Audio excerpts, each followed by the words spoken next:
Good morning, everybody. Welcome to the PT on Ice Daily Show. I am Dr. Zach Long. I am your host today for the best day of the week here on the podcast that is Fitness Athlete Friday, where we talk about all things related to the fitness athlete. And today, that's going to be us discussing programming accessory work for the CrossFit athlete. So really excited about this topic, something I do quite a bit of, and I want to give you a few tips and tactics to improve that so that you can expand your business a little bit into this area.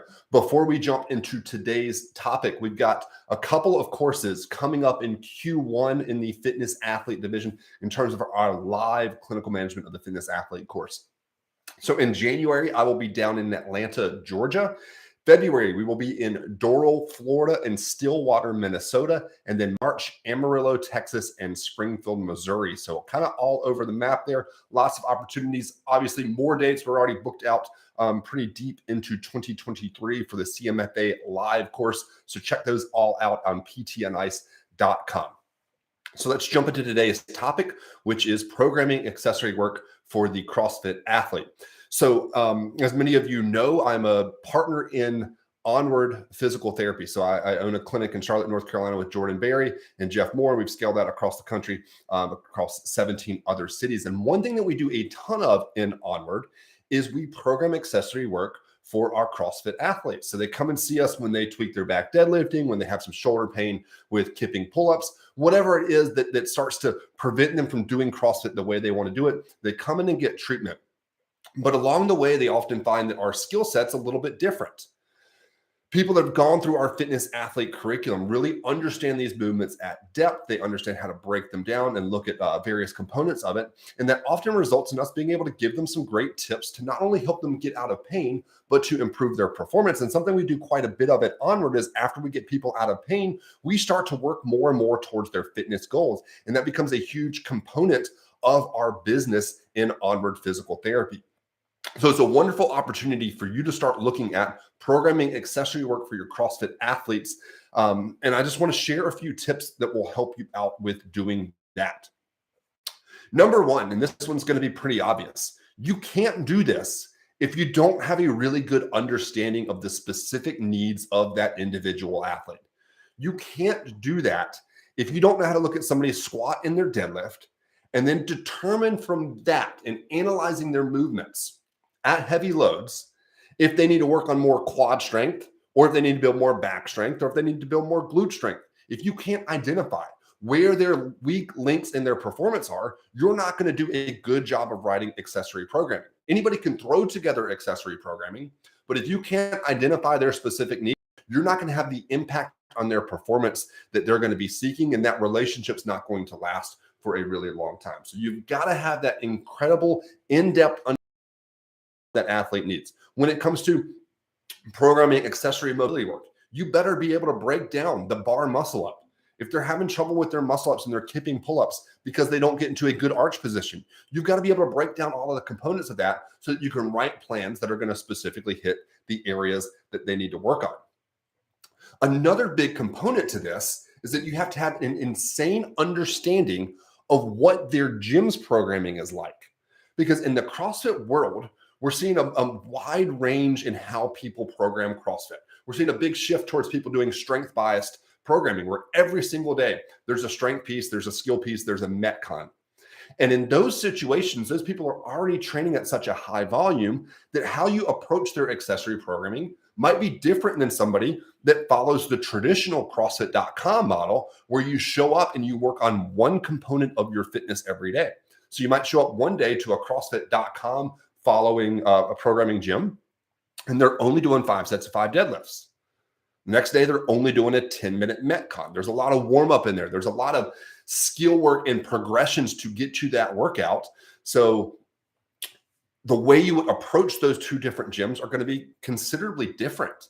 So for example, one thing that's really important to understand is the concept of fatigue management here.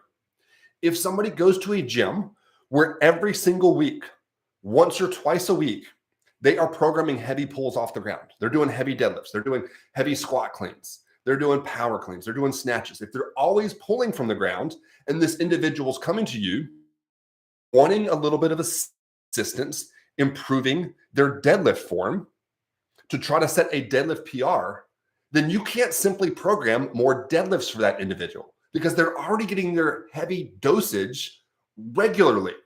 And if you just throw more deadlifts on top of their programming, you're going to end up overtraining that individual. They're not going to set records. They're going to feel beat up, and they're going to have to come see you for another injury. So you have to understand that concept of fatigue management. If somebody goes to a gym that's maybe a little bit more endurance focused in their programming, which you'll find some CrossFit gyms that are like that these days, where they only follow, your typical one component workout a day. That's somebody that maybe you could add in one extra day of pulling off the ground per week for a short period of time, as long as they understand general fatigue management standpoints, general recovery points. So you have to have that in-depth understanding of that gym's programming. Most of us don't have that because most of us aren't experienced programmers, if we're being honest about ourselves as physical therapists. So that's why in the advanced concepts course that we teach inside the fitness athlete division, we spend multiple weeks looking at programming so that we understand these concepts of fatigue management, when to put certain exercises in, when to not, when to push hard, when to not. So if somebody goes to a gym where they're regularly getting that really heavy dose of lifting off the ground, and we're trying to help them improve their deadlift form, they're already doing squat cleans and deadlifts like once or twice a week. We can't just throw more deadlifts in on them, like we just said. So that person's programming might look considerably different if our to hit a PR on their deadlifts and to help them out with that. For that individual, what we might see instead is that we're programming a lot of lighter, lower fatiguing accessory work. They're doing GHD hip extensions. They're doing some extra glute strength work. They're working on their lumbar spine endurance. They're doing hip hinge with their lats being engaged with bands trying to pull like a PVC pipe away from their body. We're building the components up of that movement, but with exercises that are significantly less fatiguing. So you have to look at that both from the individual movements as well as overall. You need to understand this concept of fatigue management quite a bit, and you need to have discussions with your patient about that as well. So you need to look at this accessory program with them, and you need to say, hey, this accessory program is meant for this day of the week if the following isn't showing up the next day.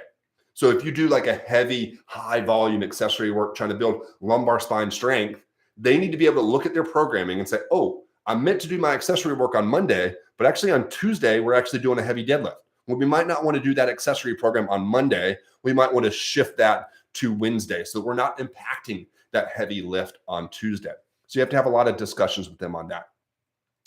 Other things to really keep in mind here are going to be your overall amount of equipment that they need to gather, the amount of equipment that is available in that gym itself, as well as time. So from an accessory programming standpoint, most people don't have the ability to add 30 minutes of accessory programming into their daily life. So they're already doing an hour of their CrossFit class. They probably can't throw 30 minutes extra on there. So we probably have to keep most of this accessory work from most of our athletes really short, thinking 10, maybe 15 minutes or less. We want to get the most bang for our buck with those individuals. So really pay attention to time. And one thing that eats up a lot of time that we don't think about, like we might program a 12-minute EMOM with 3 different stations in that 12-minute EMOM, which 12 minutes is not that long to do. But if it requires us grabbing a barbell and bumper plates and bands and kettlebells, if it requires a lot of different equipment, by the time we go and gather all of that equipment, we're now in a situation where that 12-minute EMOM's taken 15 or 20 minutes. Or if we're always programming work that always has them on the rig and they're not able to get to that because the next class is already on the rig, we've got to be thinking about those things in terms of their accessory programming. So a lot to consider when you talk about accessory programming for individuals. I want to give you just 2 different examples of how this often looks for me when I'm programming for individuals, especially people when these 2 examples, when they go to gyms that are regularly doing the heavy lifting. And so I'm not programming extra squats. I'm not programming extra deadlifts. I'm trying to build the components up. So one example of how I might do this for somebody that really needs to push their front squat forward might be every 90 seconds for 4 rounds. We do, in the first 90 seconds, 12 to 15 Spanish squats. So Spanish squats are a squat variation where we don't have any external load on our body, or we have a very low external load on the body. And most of the resistance is coming from a resistance band behind the knees, and it really crushes the quads.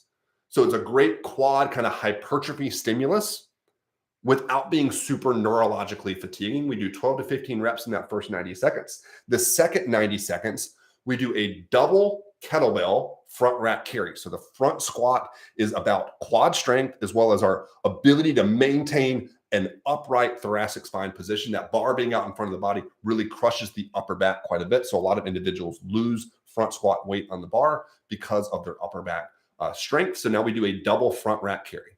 Front rack carries or any carrying variation are great for building overall strength, but they're not super neurologically fatiguing. So we combined two low fatigue exercises that build the components of the front squat in that example. Another example, if we're trying to improve somebody's deadlift, again, they're pulling from the ground regularly. We can't just throw more deadlifts at them. So instead, for that individual, maybe we do something like glute ham developer hip extensions. So they're laying off a glute ham developer. They got their legs tied in, and they're basically going through hip extension while they hold a barbell or dumbbells or something to challenge that a little bit. They do that minute one. We set a goal of doing 10 reps minute one of the GHD hip extensions. They hop off of that. Now they have a resistance band around an upright, and they're holding that resistance band with their hands, and they're pulling that band down towards their thighs, and they're then doing a hip hinge movement. So we're working on their ability to engage those lats, which will translate well to keeping the bar in a more efficient position when they actually go to the deadlift. That's minute two. Minute three, med ball thoracic spine extensions. So they're sitting on the edge of a bench, they're hugging a medicine ball, they're leaned over, they allow their upper back to round, and then they really try to extend the upper back upright. So what we've hit in that EMOM is some glute low back work with the GHD hip extensions. We've hit lat engagement for deadlift form in the second minute. And then at the third minute, we really worked on our ability to extend and lock in that upper back positioning, which is also very important for the deadlift. All of those movements, again, low fatiguing. So we're going to get a good stimulus on the body, but it's not going to crush our ability to recover from that workout too much that we're typically going to be impacting workouts over the next few days. So I hope that gives you a few ideas in terms of accessory programming. If you're not already thinking about doing this with your athletes, it's something to strongly consider. Make sure you have a great understanding of all of the movements, though, so that you can make the best decisions possible. For that, I have to recommend, obviously I'm biased on this, check out CMFA, Clinical Management Fitness Athlete, Essential Foundations and Advanced Concepts online, as well as our live courses that we're hitting all across the country. I hope you all have a fantastic weekend, and a great New Year's. Look forward to pushing the physical therapy profession forward with you in 2023 and having this thing reach new heights. Take care, everybody.